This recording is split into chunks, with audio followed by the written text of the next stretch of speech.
The sentence said, "The land behind the property is yours. I filed it in 1987. I didn't know what land he meant at first. My grandparents had a house in a small town in Virginia that backed up against what I had always assumed was just open woods. I had played in those woods my entire childhood, built forts back there, spent whole summers in them. It had never once crossed my mind to wonder who owned them.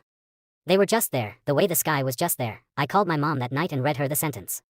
She went quiet for a long time.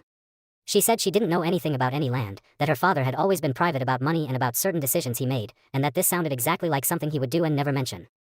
I called his lawyer the next morning and read him the sentence over the phone. He asked me to come in. 3 weeks later he called me with the full picture, 11 acres. Filed in my name in 1987, 2 years before I was born.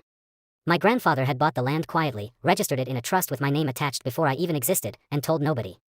Not my grandmother. Not my mom. Not his lawyer beyond what was required.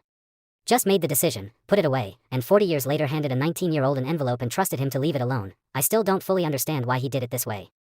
My mom thinks he didn't want the rest of the family involved.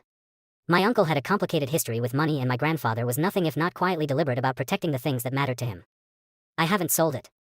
I go there when I can and just stand in those woods and think about a man who planned something for a person who didn't exist yet and never once mentioned it for the rest of his life. He was the least sentimental person I ever knew. He showed love by doing things and saying nothing about them. 12 words. 11 acres. 40 years of patience. I'm only now starting to understand.